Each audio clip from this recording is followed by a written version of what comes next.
think we'll take the video, what do you call it, our Yep. videos off after a few minutes, won't we? No problem at all. I'll do that after the introductions. But welcome, and we're live to this afternoon's webinar, and we're recording. And everybody, which is often the first question that comes along, will you receive a copy of the video recording slides? And yes, you will do. We'll ensure that you get these, and again, we'll make sure you get everybody's contact details. So this afternoon, we're joined by Carol Smith of eSignUp and Beej Kaczmarczyk, and I'll let Beej do some of the introductions in just a second as well. But we're here for improving the efficiency and effectiveness of your apprenticeship offer. As ever, we like to keep the sessions as interactive as possible, so feel free to use the question and chat facility any point throughout the duration, so you don't have to wait until the end. And without further ado, I'm going to mute my microphone and hand over to Beej and to Carol. Keep the questions coming on. Thank you very much, then, Marek. Thank you. Good afternoon to everyone, and particularly good afternoon to those of you that might be the first time you've listened in on one of our webinars. I'm joined this afternoon by Carol Smith of eSignUp. Carol, would you just like to introduce yourself? Hello there. Yes, I'm Carol Smith from VLE Support, the e-spirals and ALS people, looking after all things apprenticeships for them. That's great. Thanks very much, Carol. And we'll be sharing the presentation during the course of the next 50 to 60 minutes. When Carol's doing her bits of the presentation, I'll be dealing with any questions that you want to use. Please use the Q&A facility or the chat facility. Because there's a large number of you, we'll keep your microphones muted until the very end, when we might open it up if there are any more questions. For those who have not listened to me before, my background is at the moment chair of the board of a corporation of a medium-sized college, and also a director of two independent training companies, all of which are very much involved in the provision of apprenticeships. What we're going to do before I hand over to Carol, is I'm going to sort of set the scene, if you want, a little bit in terms of what we call the strategic context. Now, this is the latest in a series of webinars that we've been doing with a range of partners, and very pleased that eSignUp are sponsoring this afternoon's, is that we've been looking at different aspects of the efficiency and effectiveness of apprenticeships. So you'll be familiar with the programs we run about English and maths in apprenticeships, the provision of learning support for your apprentices, as well as what we did in the transition from frameworks to standards. And then more generally, the different financial issues, including audit, that you might face. But I think we're going to split it between myself and Carol. I'll be looking at some of what I'd call the strategic context, and Carol will then look at the operational responses, as well as tools that might assist with improving the efficiency and effectiveness of your apprenticeship offer. I think one of the things to note is that this landscape obviously was very different since March, but was even before March, before COVID-19, already very challenging to apprenticeship providers. There's a lot of different size providers on the register. It's a very crowded marketplace with colleges, employer providers, third sector organizations, local authorities, independent. So we have a large number of providers, and of course that complexity and range of providers is there to meet the needs of several 100,000 new starts in the course of a year. But I think what's certainly underpinned a lot of uncertainty even before COVID was with the move over to the levy for larger employers, the non-levy procurement. There was already uncertainty about funding, and in some occasions that meant that a change in the price band for your particular framework or standard, and of course since August only standards, and that made it difficult for providers, us as providers, to be able to plan and invest, but also made it difficult for apprentices themselves as well as their employers. And I think we had to have a significant amount of activity on the introduction of the levy. Remember, it's an apprenticeship levy, not a skills levy, in educating our employers, predominantly large and medium-sized ones, but also smaller employers, with obviously the transfer and transition over to the apprenticeship service, which obviously is something that's going to take a bit of time. But I think also what was making it very difficult was that the actual cost of recruiting and enrolling, the initial assessment, the advice and guidance that's needed to get apprentices on board was very, very expensive. And when you look at obviously the transition from frameworks to standards, additional cost there involved in teaching and learning, in particular because of the significantly greater emphasis on knowledge and skills as well as behaviours. And I think that often meant that the period of time between first activating the interest in the vacancy and the actual enrolment of the apprentice could take several weeks, if not months, for all kinds of other procedural and administrative issues as well. And I think obviously that means that you often have upfront costs, or often had upfront costs, which wouldn't necessarily be realised if the learner didn't actually sign up as an apprentice with you. And I think the other things that added to, I think, the cost of operation, which of course at the strategic level was seen as very important improvements in the quality of apprenticeship offer, was what would be involved in the recognition of prior learning, experience and skills, RPL, so that we knew that the initial start points for each individual apprentice would be appropriate to the standard that they were, the occupational standard that they were actually on, but also in terms of the other aspects of, well, we have to do that, and on occasions we would do that through SkillScan or through other tools, and then find that the apprentice is not eligible to be on apprenticeship, or the prospective learner is not eligible to be in an apprenticeship, either because the period of time would be less than 12 months, or there would be very little new knowledge, skills and behaviours required in that particular program. And I think that when you add on to that, and there's the audit requirements attached to all of this, there's also the audit and other aspects, such as, of course, inspection, that are attached to making sure that all of our apprentices get the minimum of 20% of the job training, and that we plan for that minimum of 12 months for each framework or standard. But also that in itself would mean that we would have to do a fair bit of analysis to make sure that the employer was able to release the person, because remember the off-the-job training occurs during the normal working hours and conditions, as well as, of course, providing the evidence for audit and inspection of the quality of the off-the-job training and how it linked back to what was being done in terms of the on-the-job training, as well as the satisfaction for the appropriate endpoint assessment, etc. So you can see there that all of these issues, as well as the transition from frameworks to standards, which in itself were creating stress within the system. And then we have the process of negotiating an appropriate price for that individual apprentice with the employer. Less of an issue when the employer was going to be fully funded for a 16 to 18 apprentice. Lesser of an issue when only 5% of a contribution was required from the employer, but obviously still you had to have if you had to have some kind of practice, some set of processes and procedures, which meant that whoever was negotiating those prices understood the full implications, particularly when it also had to include the cost of getting through the gateway, the cost of any mandatory qualification, as well as the cost of endpoint assessment, and then take account of that person's prior learning, experience and skills.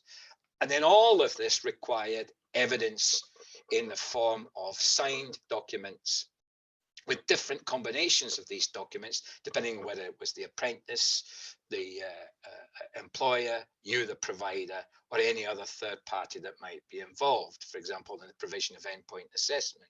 So you had the learning agreement, skill scans, and other forms of establishing what the start points were for that individual apprentice, the training plan, which of course would also include any learning support that individual apprentice needed, the commitment statement, and of course the apprenticeship agreement. And all of this contained in the appropriate evidence file. Added to that, of course, when you've got all of these pressures and some of the frameworks being replaced by standards which either had a lower price attached to them, in other words, a funding ban, but also the newness of some of those standards, or the lateness in the production of some of those standards, that we were already finding conditions in the apprenticeship market very difficult.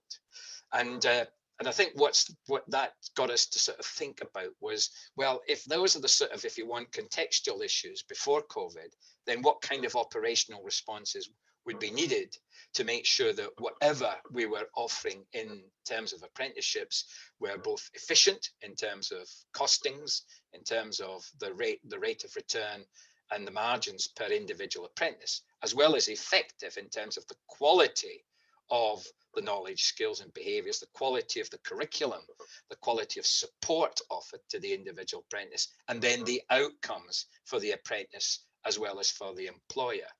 So with all that in mind, and I just want to remind people that those audit checks, even though there's been relaxation in audit and inspection, there's not been any significant pressure on us, that certainly audit requirements, and what we're trying to do today is give you some idea of how we can support you to meet audit and compliance requirements, are still there nevertheless.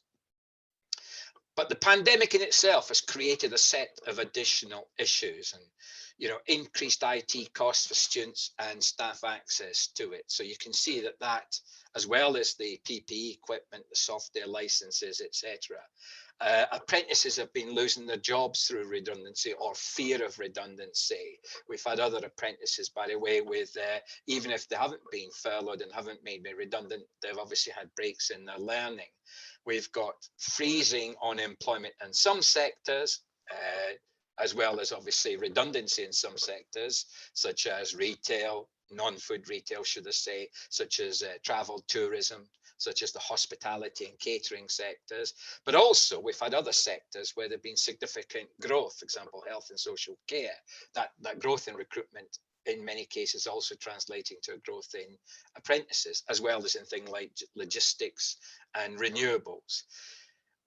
On-site access has been curtailed to many learners. So how have we been able to assess them in the workplace? How have we been able to get the evidence together for endpoint assessment, etc., as well as many changes in EPA practices. And that relaxation, certainly on up to, I think, 132 standards since lockdown in March, has been very important, because without that relaxation, we'd have had additional problems. By the way, there's some good news in that. Quite a lot of those changes have been extended now till the end of March 2021.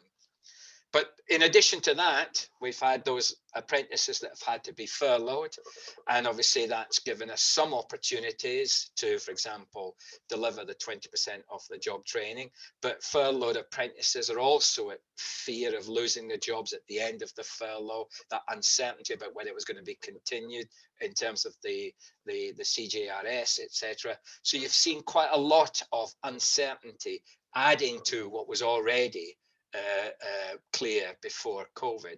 And then, of course, even if we did want to access the apprentices that are off the job training, etc., who are working in key sectors such as transport, health and social care, food retail, they've been so busy that it's been very difficult to get access to them. And I'm sure you, as listening in, would add to the issues that you faced during the periods of lockdown, both 1 and 2, and in the intervening periods. So I think we can see here that the market itself had already uncertainty, added uncertainty, and we know that the number of new starts has fallen across the totality of the economic activity. We also know that unemployment is likely to rise to around 2.5 million by 2021.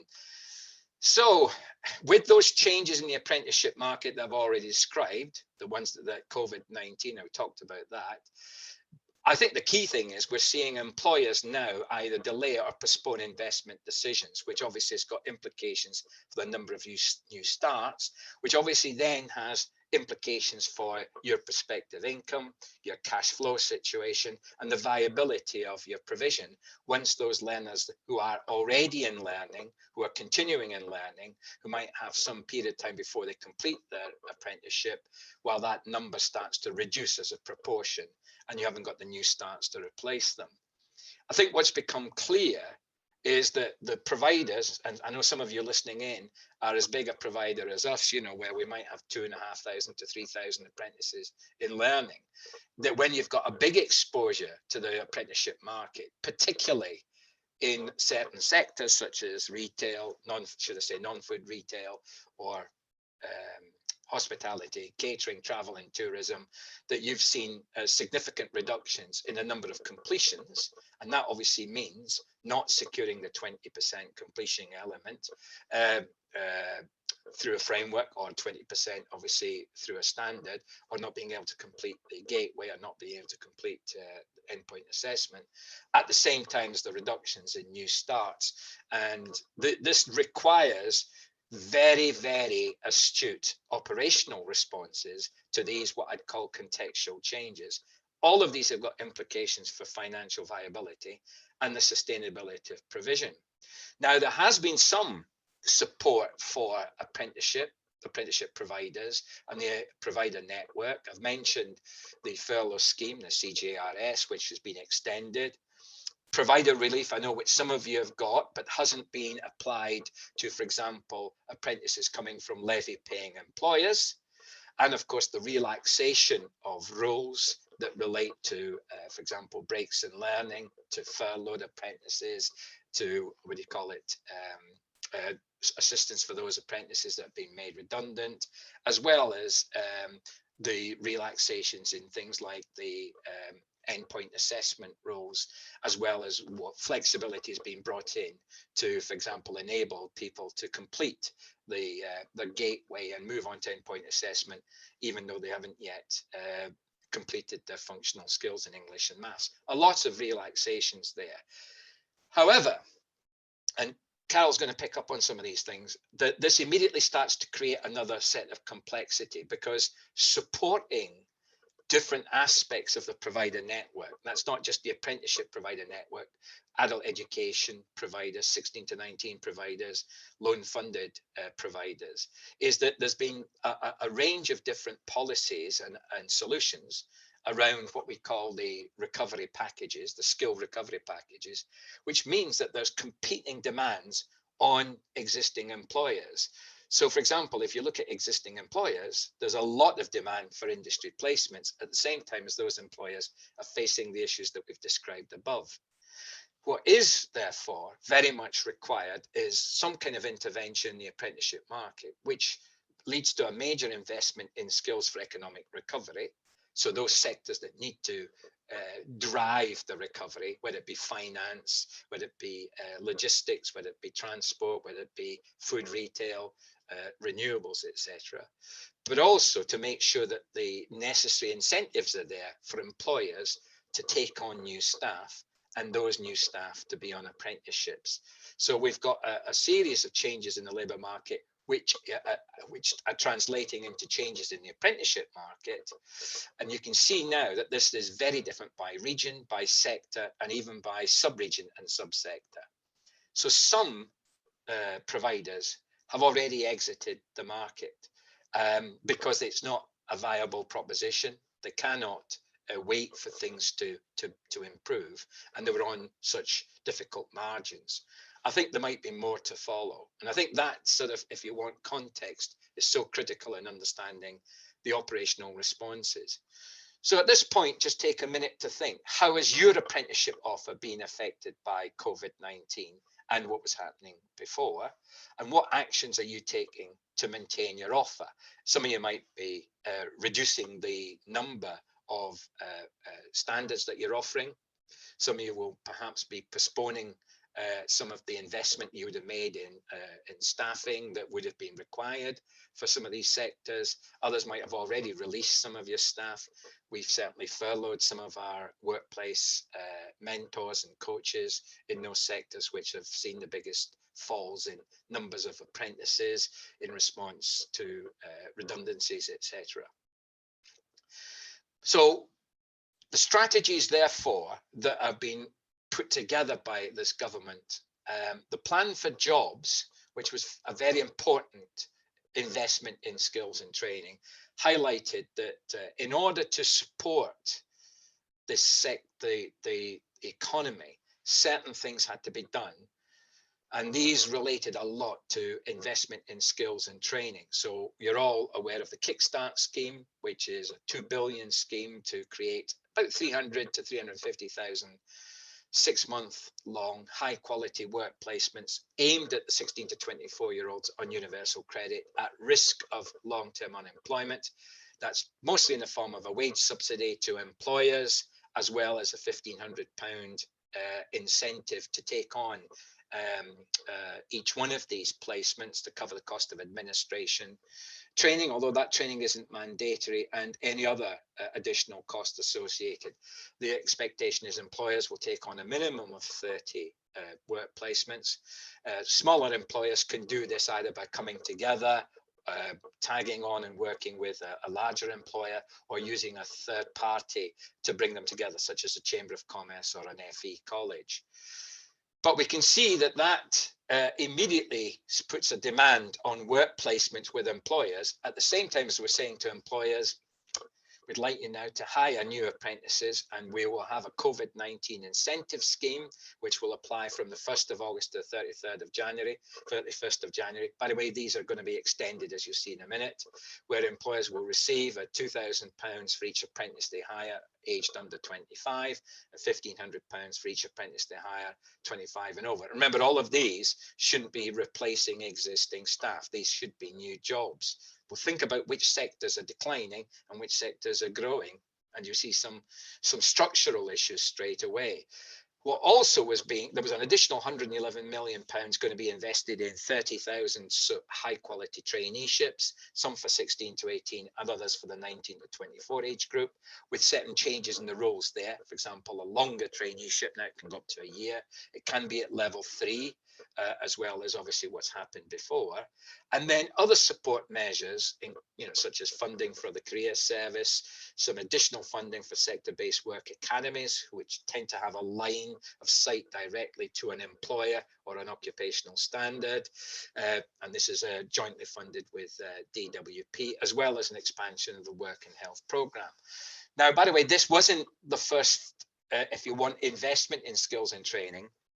Prior to COVID, we'd already had announcements of the National Skills Fund, which was about £2.5 billion over 5 years, to fund that retraining and upskilling, particularly of the adult labour force, particularly the adults who might be in danger of being whose skills were not appropriate for those new jobs. So we've seen some of that was already in place, and you'll see how it might be used to fund some activities which would have certainly increased the pipeline into apprenticeships. So there might be some opportunities here for training providers, but immediately you can start to see an issue raised by this plan, and that is this. This is to some extent creating a competition for placements, and we want to incentivize employers to take on apprentices, at the same time as we're saying, oh, by the way, take on trainees who are not apprentices but might become apprentices because they'll have a line of sight to an occupational standard or a job. The sector-based academies, which have exactly the same, a short 2-week training program funded by the adult education budget, and then DWP will fund the placement and things like transport costs, etc. Kickstart, right, up to 6 months, and all of this puts pressure on employers who we need to engage with to secure more efficient and more effective apprenticeship programs. And then just to tidy it up, the spending review last month extended the time for the Kickstart scheme, which will now go into 2021-22. The hiring incentives will carry on until the 31st of March, as well as, by the way, the flexibilities on endpoint assessment for the 132 standards that I mentioned earlier. That will now go on until the end of March, as well as increased funding for sector-based work academies will also extend to that into 2020-21. And then they've introduced the Restart scheme, which I haven't got very much detail on, but again, that's to help 1 million unemployed people in job search, predominantly older learners, older people who maybe have been unemployed for longer periods of time. So we've got Kickstart, we've got Restart. Kickstart is basically those who've been out of work for more than 12 months.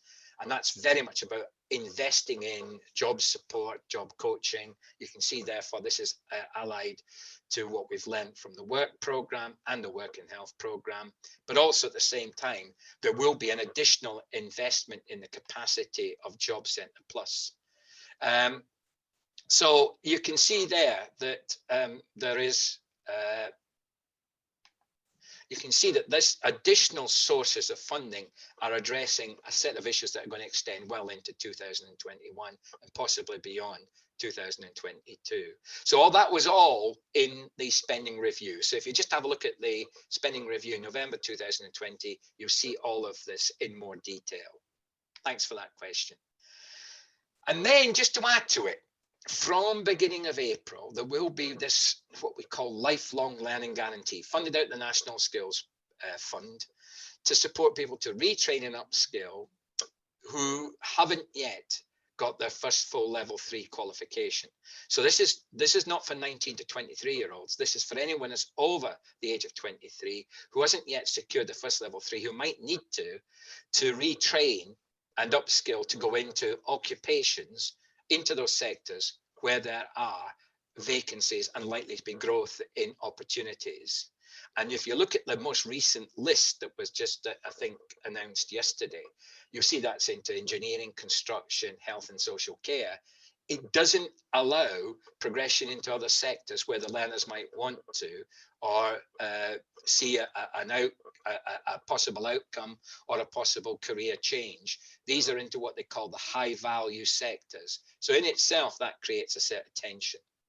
There's a good question here about, do we think the ROATP requirements will be different from the current requirements? I think because obviously there's the market is currently not stable enough to, I think, reopen, unless of course there are significant gaps, maybe in terms of not enough providers, for example, with experience of working in renewables, you know, the sort of niche areas where I think we've got to see some of this. I think this impact of COVID and of course the significant unemployment and the packages needed to counter unemployment will require possibly a significant rethink on that.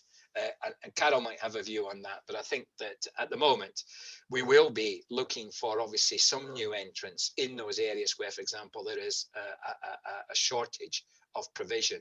But I think that's always been the sort of case when you've got a very niche market.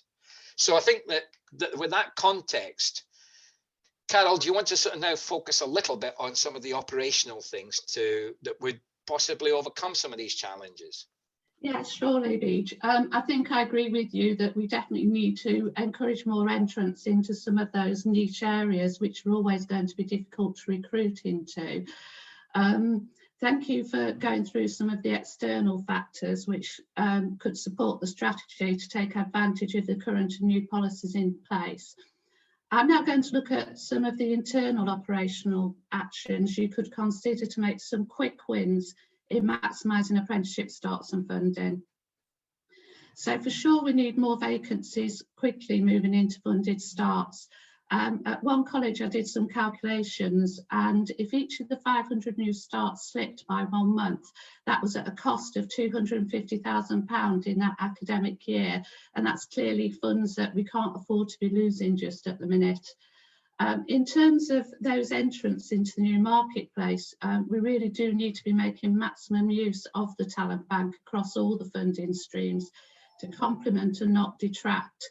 So all of the students that we have are looking for positive destinations into further education, apprenticeships or jobs and furthering their careers. So it's a win-win really for the students and actually our pipeline to improve and engage on our pipeline. If your organisation only deals with apprentices, then it's a good idea to partner with another organisation who do have other funding streams they're working with, to manage effective referrals into some of your apprenticeship placements and actually generate your pipeline from there. In terms of identifying early those overskilled for a vacancy, you need to be looking at those people who are coming through. If they're already very skilled, you're not going to meet your 20% off the job. And so you need to instead put them forward for that right vacancy, ensuring you've got the right apprentice on the right vacancy at the right time. And that really goes hand in hand with checking that your vacancy is viable if you need to reduce the negotiated rate due to the current skills. If you need to reduce the negotiated rate, then obviously you're going to have less income, and it's expensive to put in a customised added value course just to meet your 20% off the job, and also meet that 12-month minimum duration, which is obviously key. Otherwise, you'll have all your funding clawed back. For those of you who are familiar with business improvement techniques, then this is the time to use it. You need to make sure that you've got processes that are consistent and concise across RPL in your hours and costs for everyone in the sales, recruitment and training teams, to make sure that they know how to apply the processes. If you've got a disconnect between what your sales team are doing with the employer and then your training team coming in, then the time that the sales team have spent in forming the relationship with the employer, agreeing what the employer is going to do for your commitment statements, is then wasted. So you need to make sure that all of that information is gathered, goes well to your training team so they can start with that. If you've got several spreadsheets, which I know quite a few people have, then it's important to make sure everyone is fully in the loop regarding all the various stages of recruitment and sign up. Otherwise, again, your systems will fall down and won't be anywhere near as efficient as they should be. There's an awful lot of time invested in that upfront work of planning your learning through the initial assessment, your skills scans, agreeing roles and responsibilities for training with the employer to generate your commitment statements. It's really important to make sure that the outcome is meaningful and you've got that solid training plan, which again, all the key stakeholders understand, so that your apprentice can start and make rapid progression from day one with training from your employer that's agreed, as well as you as a training provider. It's valuable to use technology to get those all-important signatures to speed up the process. We all know the employer who struggles. If you've got Dave, who's the plumber, with his hand up a pipe underneath a sink, he'll struggle to receive a document, download it, sign it, upload it, and send it to you. So it includes unnecessary delays. So take the pain out and invest in some good online document signing software. You need to make sure that everything is ready before the auditor comes knocking. I don't need to remind you of that. And I'm sure you've all had experiences where you've had to run round and get that signature from the employer, jumping in your car. The regime is now shortened even further. So we've got to make sure that everything is in place. And of course, we've got the education inspection framework now as well, and that expects you to identify the individual starting point for every apprentice, building on those skills quickly and sequentially. So again, you need a well-defined starting point so you've got a good grounding to be able to deliver that quality ongoing support. Carol, just before you go on, I've got a question that's been posed. Thank you. Yeah. Yeah, in terms of the systems that you've got in place, you know, when you talk about making sure you've got a solid training plan, yeah. How often, the question is, how often do you, you know, this, assuming it's a 2-year, a 24 or 27 month standard, how often do you think it's important that that training plan is revisited? It's not fixed for the duration, is it? It's got to be flexible. No, it's not. And I think your training plan has to be flexible, and it's useful to generate your training plan around things like how much time they're going to do, in workshops, how much time they're going to do shadowing on the job, because then of course once you've got that framework you can then start adding the detail. So if the employers agreed that they will spend 1 day a month actually doing professional development programs, then as the apprenticeship progresses you can monitor against that and agree what that next professional development day will be. So yes, it definitely needs to be flexible and needs to keep being revisited, and the ideal time for that of course is during progress reviews. That's great, thank you very much. Thanks. You're very welcome. So now if you're okay, Beej, I'm going to talk a little bit about eSignUp, which is a new program that was it's been developed by VLE Support. As said, the people behind eTracker and eSpirals, if you use those products. The product is in development and we wanted to show you it today so that you can help us shape our thinking for the final stages. You might see some glitches when I go through the demo and we're ironing them out. But please do add thoughts to the chat commentary as I go along so that we can capture and work with it. So we really do want to hear your initial impressions and anything you think that we're missing at the moment as a tool to be able to cope with really everything from the initial sign up to getting the identified vacancies started. It's a relatively pain-free system, I think. I think it beats having lots and lots of spreadsheets, although I know people who've got their spreadsheets like their spreadsheets, and it does get those identified vacancies to start very quickly. So I am going to potentially I'm struggling at the moment to find my share. No, just hold on a second.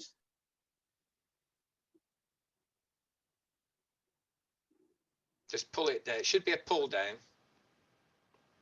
What Carol's going to do now is she's going to do a short demonstration of the next 20 minutes. So she'll share the screen with you.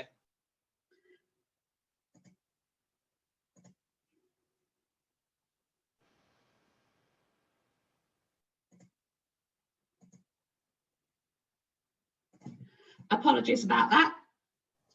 Can you now see my screen, Beej? Yes, I can. Thank you. Fabulous. Okay, so I'm just going to do a quick 20 minutes to show you the tool. So I'm going to sign in. And what you'll see is those elements that I showed you previously. So in terms of setting up your programs, it's quite easy to do. So in the first instance, I'm going to add a new program.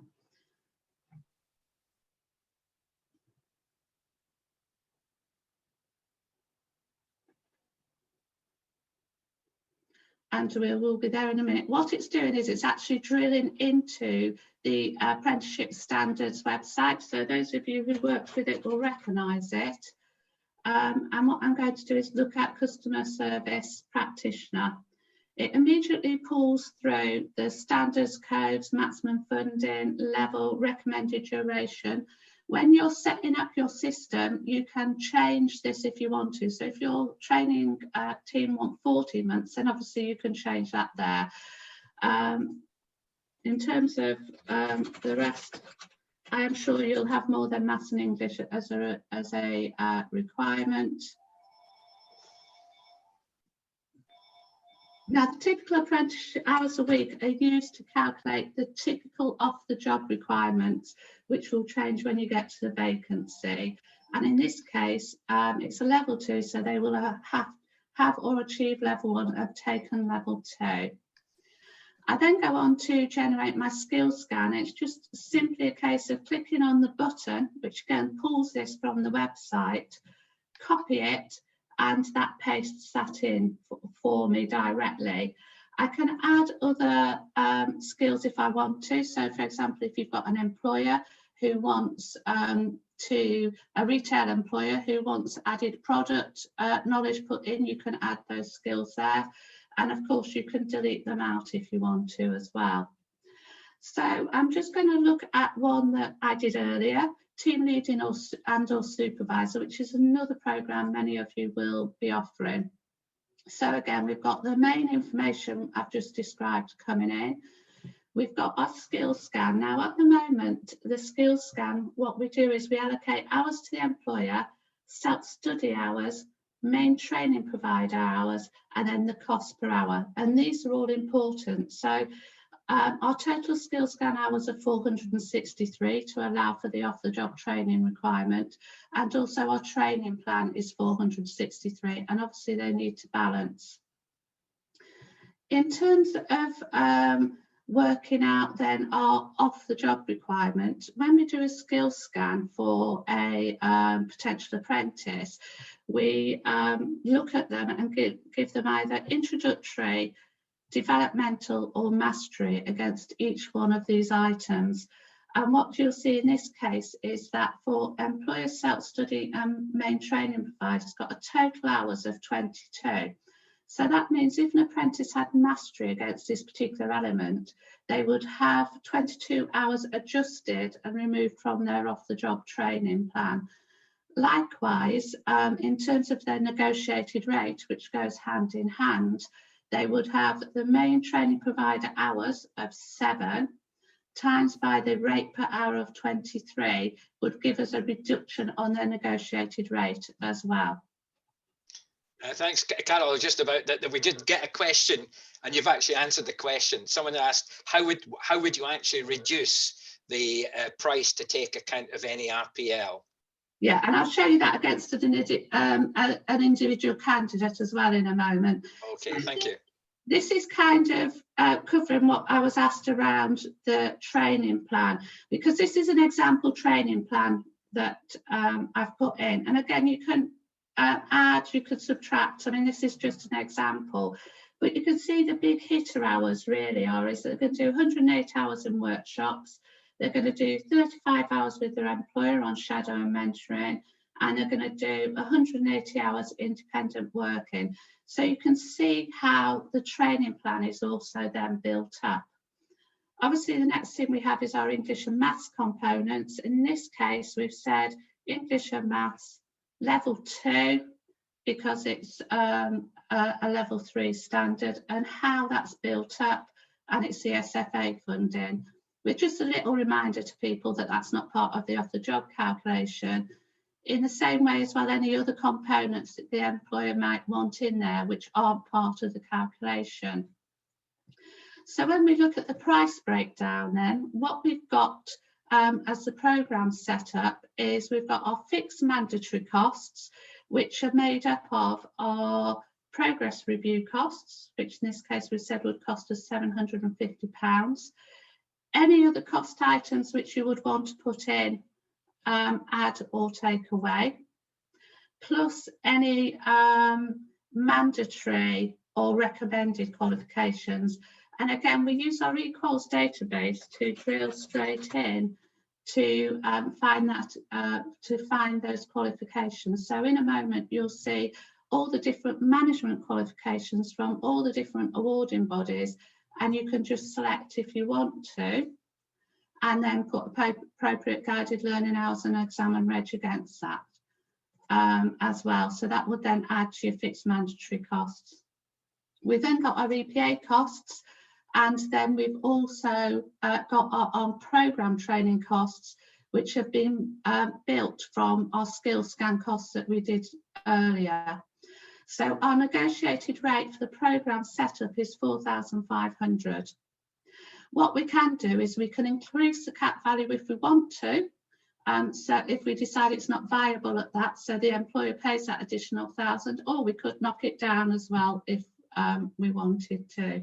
So the negotiated rate, in the way we've set this up, is it is always the cap value or the total training cost, whichever is the lower. Okay, so the next thing we do is an employer comes along from 1066 Film Company and he's got a vacancy. It's always as easy as that, we know. So in terms of the employers, we hold basic information on that employer, including the EDRS number if you want to attach to any CRM you have, and the funding model. We've then got our contacts with 1066 as well. And what we can do with our contacts is actually validate those emails as well. And it's important to validate them because they are the people who will receive the documentation through an electronic system.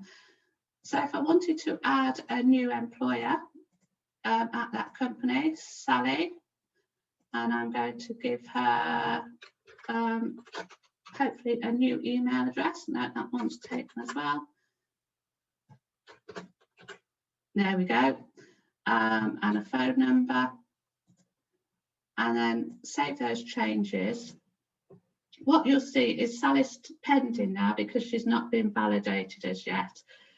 If I then go to my email box, what you'll see is it's just come in at 13:16. Email confirmation email has gone to Sally saying, "Hi Sally, we've sent you a link to validate," and it's just a case of clicking there to validate. Great, thank you Sally. And then if I refresh my screen and go back to my contacts, you'll see that Sally was validated at 13:16, which is marvellous. So we've got our employers. We need a vacancy. For this vacancy, it's a teaching assistant. To just give you a quick idea of what we hold for the vacancy, you can see the number of vacancies, if it's a direct recruit or not, at the start and end date, and that's the practical period, start and end date, in this case 18 months. And then we've got an added 90 days for the endpoint assessment or achievement date. Against each vacancy, we actually log the apprentice hours against that vacancy, because obviously our minimum of the job hours will be different potentially to our programme hours that we first set up, which is why I always recommend that you overput the programme hours rather than under. So in this case, we've got 487 of the job hours and our contact details and the endpoint assessment organisation for this particular vacancy, because again, it could be different. We then need our candidates, and you will see that the candidates information holds the area they're interested in and all the details as you would expect to see on any learning agreement or enrolment form. Carol, can I just interrupt? A question here. Yeah. How well would eSignUp integrate with other systems like Pro Solutions? Okay.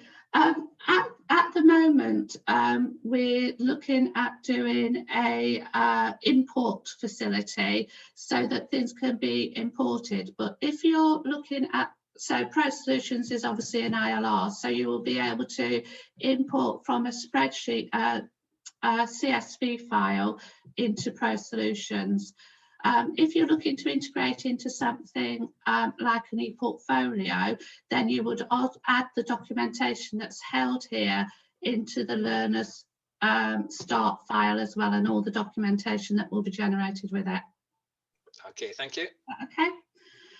We're then obviously holding their English and maths records, so you can see that this particular learner has got grade 5 GCSE, what his initial assessments are, any learning support that he needs, any prior learning, which we add again through the equals system. Should have remembered to say English and maths comes from equals as well, and any specific documentation, which will probably be the certificates against that student.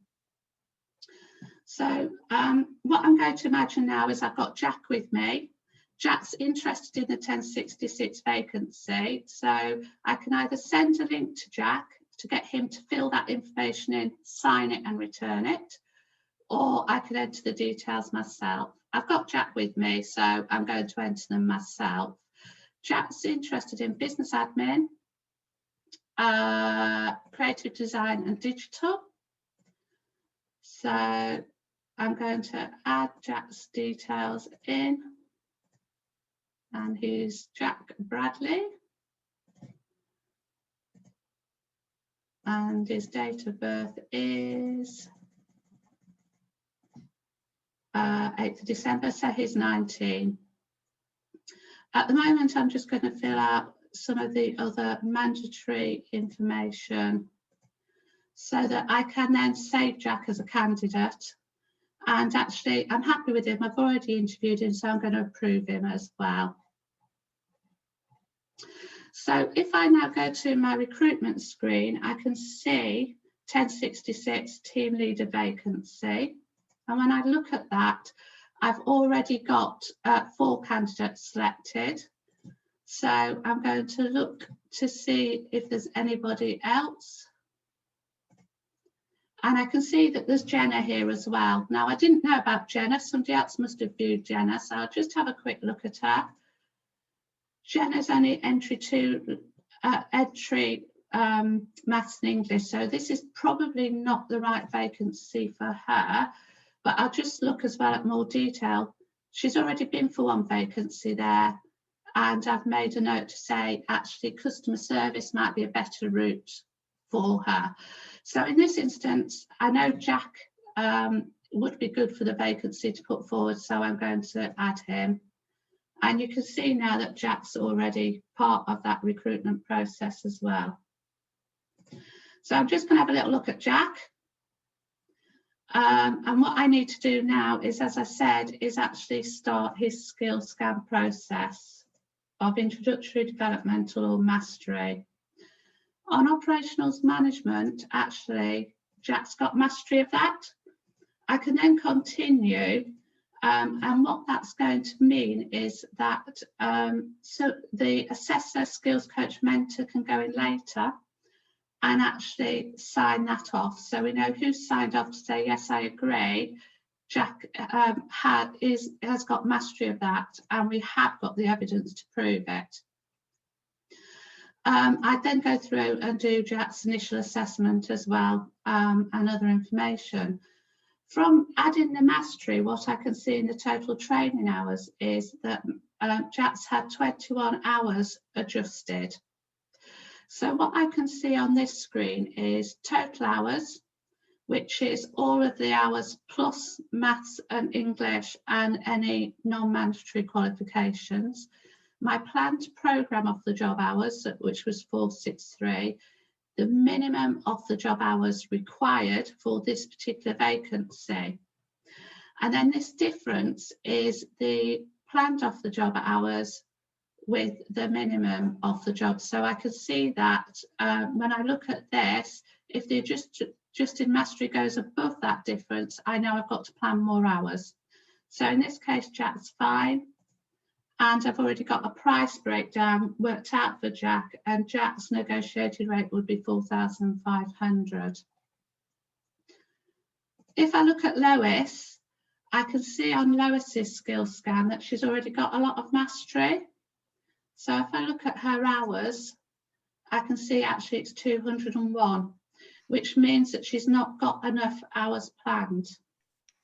So what I can do is I can do 2 things. I can either adjust the duration, because it's only because it is an 18-month programme, which would reduce my minimum of the job, or I can add additional hours, bespoke hours, but that's going to be expensive to do. When I look at her price breakdown, actually, do you know what? Lois is negotiated rate is 3,463. That's getting expensive to deliver and maybe not viable. I could look at Lois's notes, and actually we've said maybe she's too experienced for this role. So when I look at Elaine, again, Elaine's adjusted mastery is 34. Her price breakdown, actually she's just below the cap. And if I fast forward, Elaine went to the interview, the interviewer liked her, and we're going to place her. So I'm going to say, okay, Elaine received the, got the job. There was only 1 job available, so the vacancy is placed as well. When I look back at recruitment, sorry, Beej, sorry, Carol, there was a question. you hinted at it, but because this shows the adjustment to the price that we within the appropriate funding band. Yeah. Can your system also show all of the learning support costs, which of course you'll be claiming from the ESFA, particularly if that then starts to mean that the individual learner might need more than £150 worth of support in any 1 month? So does the system allow for that as well? Not at this moment. However, as you know, we've got eSpirals, which does exactly that. So we're looking at some sort of eSpirals light, which would allow to do that. But in the first minimum viable product, it won't be there. But it is something that we're very much considering. And if people would be interested in that, if they can comment, then we can make sure that that's put down to the developers. Yeah, and you've already answered this question. Can the system recommend a duration adjustment? Yes, absolutely. Thanks, yeah. Thanks for that. But certainly I'll take that, your answer to the previous question, back to Karen. Thank you. Thanks, Karen. Great. So you can see now in the recruitment, that's gone. But if I go into my onboarding where we're going to do our documentation, we've got 1066 and Elaine. So this is all the documentation you're going to need and need to get signed. So I'll just have a quick look, and I'm going to deal with this quickly now because I can see time's going on. We've got apprenticeship details, employer details, main provider details, endpoint assessment already pre-filled. Elaine and the employer have already signed it, and we can see that they were sent it and signed it on the 1st of December.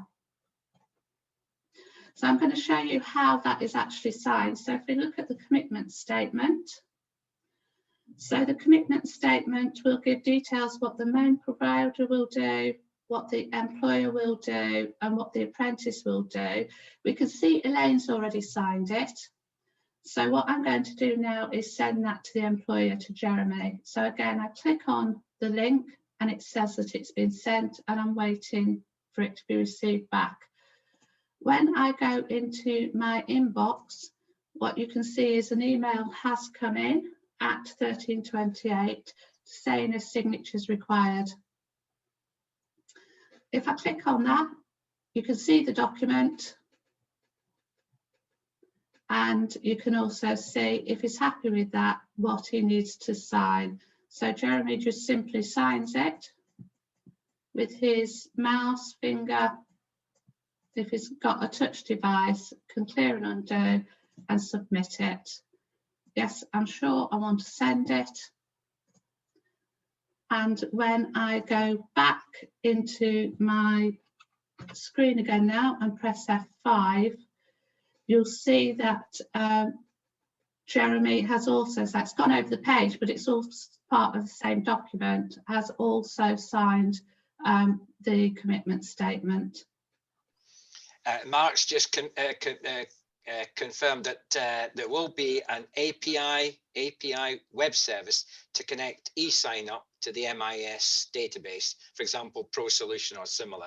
So it's just to add to that answer you made before. Thanks, Mark.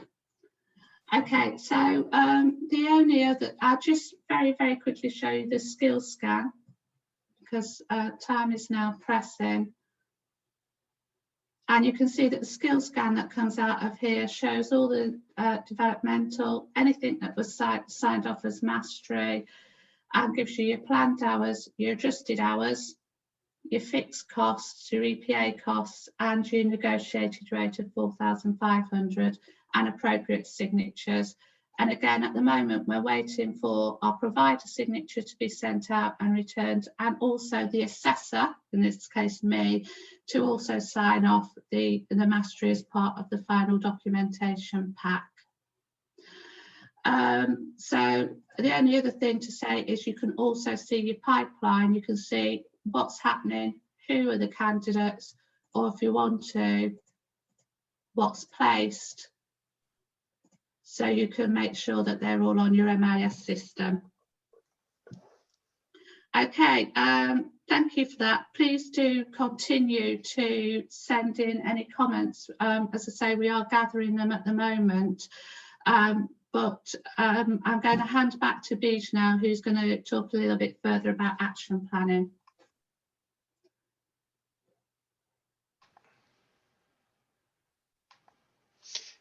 Thanks very much, Carol. I'm just conscious of the fact that I've had a couple of questions while you were just finishing that off. Actually, we've answered them because they relate to the information about how it integrates with other systems. So thanks for that, and thanks for what Mark's added.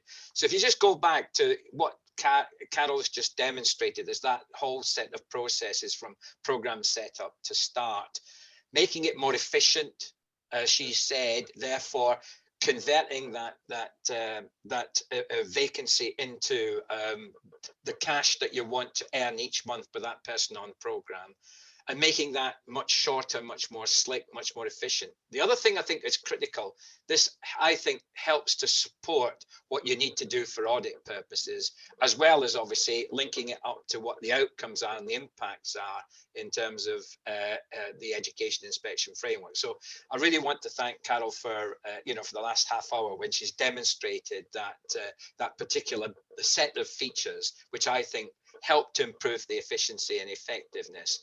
I think the action points from today, we'll obviously give you Carol's contact details, so please get in touch with Carol. She wants to have met as many people as possible from today, contact her, say, I would really be interested in seeing how this works, etc., etc. And obviously any questions you've got about costs, etc., can put directly to Carol and she'll deal with them directly. So thanks very much for that. My summary really is saying that to some extent then you've got a set of actions and things to think about, because we all need to focus on the big strategic contextual changes and then the operational responses to it.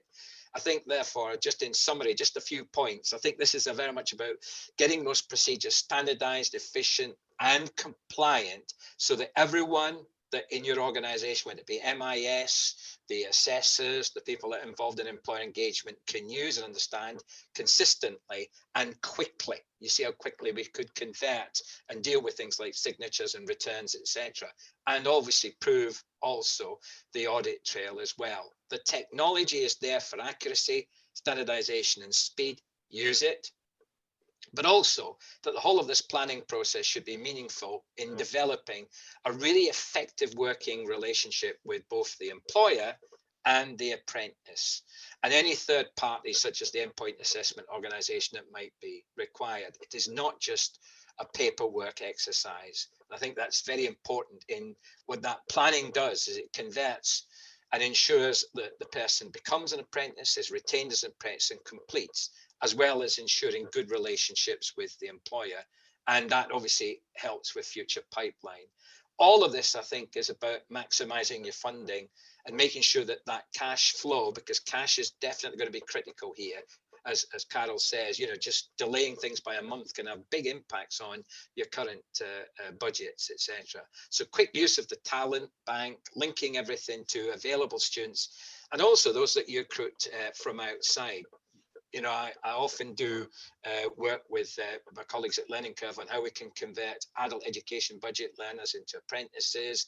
How many of your study program learners are 16 to 19 are prospective apprentices, and how quickly do you deal with the administration and the processes and procedures around their conversions.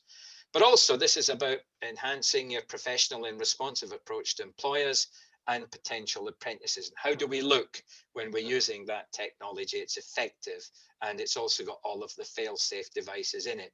So hopefully that's given you a chance to look at just a set of tools that could possibly help you with improving the efficiency and effectiveness of your apprenticeship offer. Are there any other questions to Carol before we close down today? As I said, Carol, Karen Humphreys has raised the issue about how it works in terms of learning support. So obviously linking it up with eSpirals might as a good response there, maybe looking at eSpirals Lite. Any other questions? Marek, have we identified any other questions? I can't see any further questions there. Would you like me to shut down the recording at this point? Yeah, if we close down the recording at this point, but thanks to Carol and thanks to everyone at eSignUp and thanks to everyone that's been involved today and all the questions that you're asked. Thank you for that. I'll just check, Beej, is there a slide with the, there you go. I'll close it down there so you've got the contact details. Well, no, obviously we're getting the slide. So you've got direct contact.